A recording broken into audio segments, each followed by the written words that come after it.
네, 안녕하세요. 김개미 주식 투자의 김개미입니다. 저희 채널은 시장에서 저평가되어 숨어있는 우량주를 발굴하는 채널입니다. 구독과 알림 설정 해주시고 함께 저평가 종목들을 공부해 보시면 좋을 것 같아요.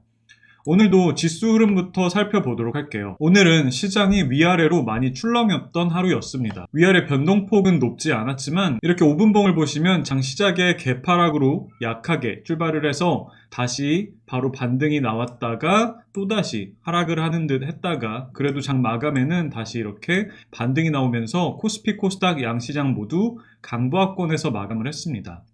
개파락으로 출발을 했다가 상승 마감을 하면서 오늘 일봉상 양봉을 만들었다는 의미는 그만큼 저가 매수세가 충분히 유입되어지고 있다는 뜻이기 때문에 긍정적으로 볼 수 있는 부분이기도 합니다. 자, 특히 현재 지수의 차트 흐름에서 가장 긍정적으로 볼 수 있는 부분은 회원님들께는 커뮤니티에서 이미 말씀을 드렸는데 주봉상 추세를 나타내주는 지표인 이 MACD 지표가 곧 양전을 앞두고 있다는 부분입니다. 자, 차트상 지수가 이렇게 이 하락 추세선을 상승 돌파를 하면서 아래 MACD 지표도 이렇게 위로 올라와주는 모습을 보여주고 있습니다.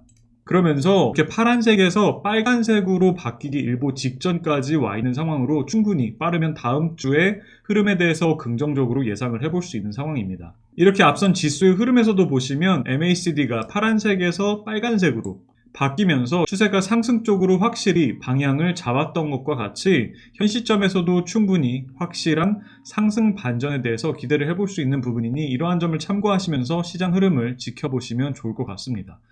한번 다 같이 다음 주에는 이 MACD 지표가 빨간색으로 올라갈 수 있을지 보도록 하겠습니다.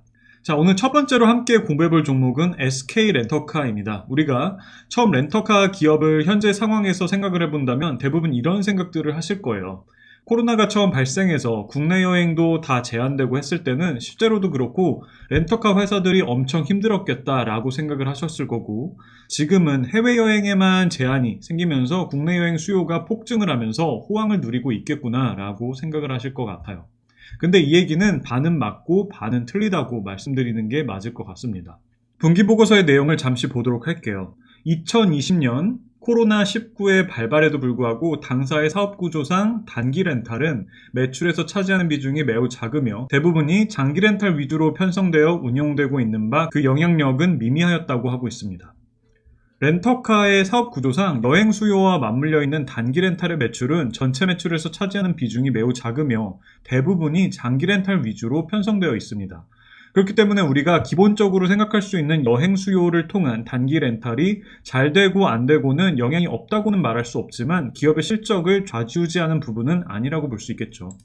그래서 렌터카 기업들에 있어서 들여다봐야 하는 부분은 단기 렌탈보다는 장기 렌트카 부분인데 이 부분이 작년부터 빠르게 성장을 하고 있습니다. 장기 렌탈은 원래 대부분이 법인들이 비용 절감 차원에서 많이 이용을 했었는데 최근에는 개인들에 대한 매출 비중이 빠르게 올라가면서 최근에는 개인 매출이 법인 매출을 넘어섰다고 할 만큼 개인들이 차량을 이용하는 옵션에 있어서 장기 렌트카가 급부상을 하고 있는 중입니다. 이렇게 뉴스 기사를 한번 같이 읽어보도록 할게요. 개인 고객 잡는 기업이 승자. 장기 렌터카 시장에서 개인 고객의 위상도 빠르게 올라가고 있다. 5년 전까지만 해도 장기 렌터카는 법인 고객이 80%가량 차지했다. 개인 고객은 주로 단기 렌터카를 사용했다. 하지만 장기 렌트로 눈을 돌리는 개인 고객이 늘어나면서 개인 고객 비중은 절반 가까이로 올라왔다. 지난 7월 기준 롯데렌탈의 장기 렌터카 개인 고객 비중은 48%이다. 올 3월과 비교해도 3%포인트 이상 늘어났다. 제 주변 지인들의 경우에도 최근에 보면 차를 구매하는 사람들보다 리스나 장기 렌트를 하는 분들이 많이 보이더라고요. 얘기를 해보면 요즘 차량 기술들도 너무 빨리 발전을 하고 있고 내연기관에서 전기차로 넘어가는 추세이다 보니 차를 구매하는 것보다 짧게 타고 금방 또 새로운 차로 바꾸고자 하는 트렌드가 조금 형성이 되는 것 같은 느낌이 있습니다. 특히나 앞으로 전기차로 다 넘어갈 텐데 아직은 구매를 하기에는 여러 인프라나 조건들이 익숙하지 않다 보니 체험 형식으로 전기차를 리스나 장기 렌트를 하는 분들도 많이 있는 것 같아요. 이러한 주변에서 일어나고 있는 변화들이 렌트카 업체의 실적에 반영이 되어가고 있지 않나 생각을 합니다. 자, 그러면 SK 렌터카의 실적을 한번 보도록 할게요. 올해 3분기까지의 실적을 보시면 매출액은 작년에 6,378억 원에서 올해 7,749억 원으로 약 21% 증가를 했고, 영업이익은 작년에 550억 원에서 올해 730억 원으로 32%, 그리고 순이익은 작년에 204억 원에서 올해 275억 원으로 34% 성장하는 모습을 보였습니다. 그리고 실적 컨센서스를 보시면 이런 실적 성장 추이는 내년 그리고 내후년에도 계속 이어질 것으로 전망이 되고 있어요.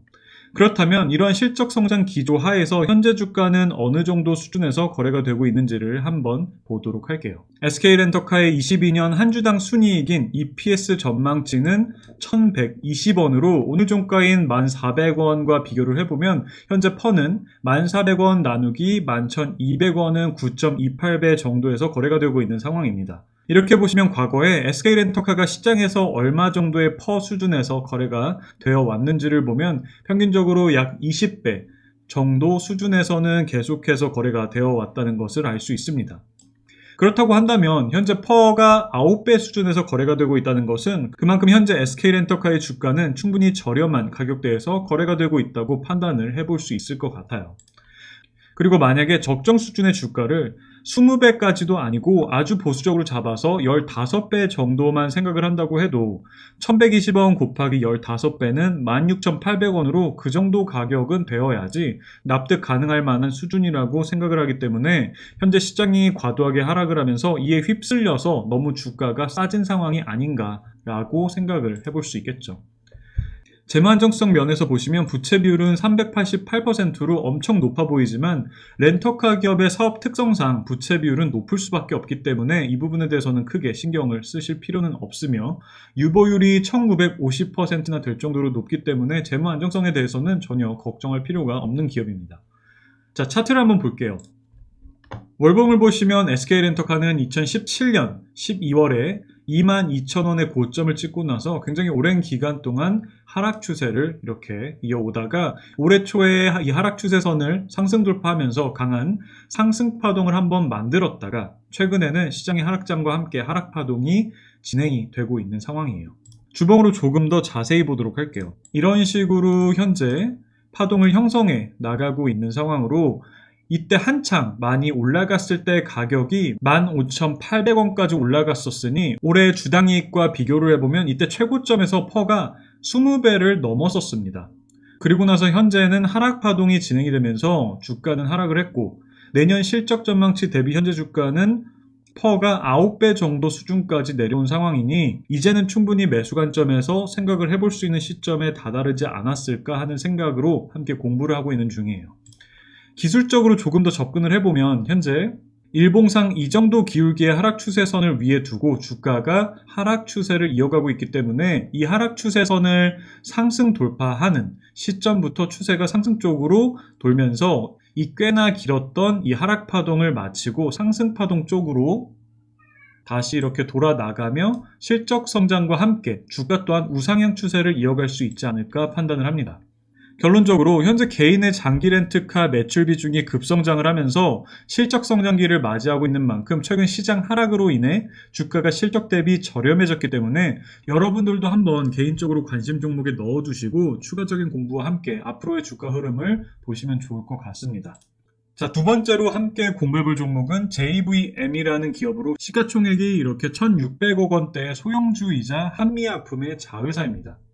JVM은 의약품 조제 및 관리 자동화 시스템 전문 기업으로 기존엔 의약품을 약사가 하나하나 눈으로 확인하는 방식으로 검수해 왔는데 이를 자동화시켜서 의약품을 자동으로 조제하고 관리도 해주는 장비를 제조 납품하는 기업입니다. 이 장비 안에 약국에서 사용되는 알약들이 편의점 자판기처럼 채워져 있으며 병원에서 내려온 처방전대로 이렇게 약봉지를 만들어주는 장비입니다. 이 자동화 장비가 없을 때는 약국에서 다 수작업으로 약봉지를 다 만들었으며 지금도 소형 약국에서는 다 수작업으로 하고 있다고 해요. 현재 장비가 필요할 만한 어느 정도 규모가 있는 약국에서는 대부분 이 JVM의 자동화 시스템을 사용하고 있다고 합니다. 제가 이 기업에 대해서 최근 들어 집중을 하고 있는 이유는 현재 이 기업의 미국 매출이 빠르게 증가를 하고 있으며 이와 함께 실적 성장도 빠르게 이루어지고 있다는 점 때문입니다. 이렇게 기사를 보시면 JVM 북미 매출 100% 넘게 늘며 3분기 수출액 45.7% 증가. JVM은 국내 약품 자동조제 시장에서 90%대에 이르는 점유율을 확보하고 있는 것으로 전해진다. 특히 신종 코로나 바이러스 감염증 이하 코로나19가 회사의 기회가 됐다. 북미에선 처방 조제에 주로 병포장을 사용해 왔으나 코로나19에는 1회 복용 단위로 개별 포장을 해주는 파우치형 포장 조제 시스템 수요가 확대된 것으로 알려졌다. 의료진이 부족해지고 원내에서 감염이 될 수 있다는 우려가 제기되면서 고혈압 등과 같이 장기 치료가 필요한 북미 LTC 시장에서의 수요가 증가했다고 회사 측은 설명했다. 즉 의약품업에 있어서도 무인화 추세가 진행되고 있으며 기술력을 통해서 북미 시장을 빠르게 개척해 나가고 있는 점에서 충분히 관심을 갖고 공부를 해볼 만한 종목이라고 생각을 합니다. 자, 실적을 보시면 이렇게 앞으로 계속해서 실적 성장을 이어갈 것으로 전망되고 있는 상황으로 현재 주가 수준은 실적 대비해서 어느 정도 수준에서 거래가 되고 있는지 보도록 할게요.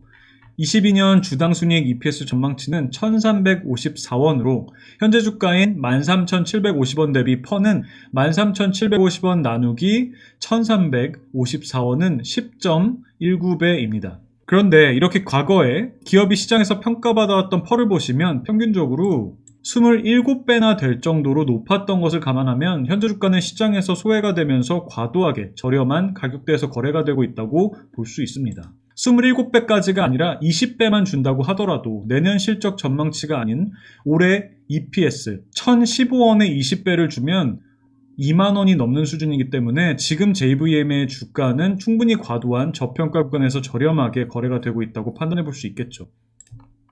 재무 안정성 면에서도 부채 비율은 44%로 낮고 유보율은 5000%에 가까울 정도로 재무가 굉장히 안정적인 기업입니다. 차트를 한번 보도록 할게요. 주봉을 보시면 이렇게 과거의 하락 추세를 이어오다가 작년 3월에 코로나 이슈가 발발했을 때 최저점을 찍고 나서 주가가 시장과 함께 반등을 하면서 이 하락 추세선을 상승 돌파하면서 추세를 바꾸는 듯 했다가 최근에는 시장의 하락 조정과 함께 하락을 이어오고 있는 상황입니다. 이때 올해 초까지 고점을 찍었을 때가 23,000원 정도였으니 이때만 해도 올해 주당 순이익인 1,015원 대비해서 퍼가 23배 정도까지 올라갔었다가 시장 하락과 함께 무너지면서 현재는 22년 실적 전망치 대비해서 퍼가 10배 수준까지 내려온 상황입니다. 23배 정도까지 갔었던 거는 생각해보면 충분히 적정 수준까지 주가가 올라갔었구나 라고 생각을 할 수 있는데 그렇다고 한다면 현재 주가 수준은 올해 이익 대비해서 퍼 13배 수준밖에 안 되는 상황이니 이제는 너무 과도하게 주가가 하락을 하지 않았나 생각을 해볼 수 있을 듯 합니다. 사양산업에 있는 기업도 아니고 심지어 미국 시장에 진출을 하면서 수출 비중이 늘어나고 있는 성장주이고 이렇게 실적 컨센서스상 앞으로 실적도 계속해서 성장해 나갈 것으로 전망되고 있는 상황인데 말이죠. 그렇다면 현재 이렇게 기업의 주가가 23배까지 가서 고점을 찍고 현재는 퍼 10배 수준까지 내려온 상황은 오히려 좋은 투자 기회가 될 수도 있겠다는 생각이 드는 시점입니다. 자, 이렇게 해서 오늘도 지금 시점에서 관심 종목에 넣어두고 공부를 해볼 만한 저평가 종목 두 종목 SK렌터카와 JVM에 대해서 공부를 해보았습니다. 최근 5개월간 비교적 긴 시간 동안 시장이 전체적으로 하락 추세를 이어왔던 만큼 저평가 종목들이 다시 적정 가격 수준으로 반등을 해가는 데 있어서도 저항 매물을 소화해 가야 하는 등 쉽지만은 않은 길이 이어질 것으로 보이는데 그래도 기업의 가치와 가격 간의 괴리에 집중을 하며 투자와 공부를 해 나가신다면 분명히 향후에 좋은 성과로 이어질 가능성이 훨씬 더 높아질 거라고 생각을 합니다. 오미크론과 인플레이션 등의 글로벌 악재들이 계속해서 시장을 힘들게 하고 있는 상황이지만 이럴 때일수록 더 화이팅 하셔서 모두 힘내시기를 바랍니다. 시청해주신 모든 분들 다 성투하시기를 바라며 오늘 영상은 여기까지 하도록 하겠습니다. 끝까지 시청해주셔서 감사합니다.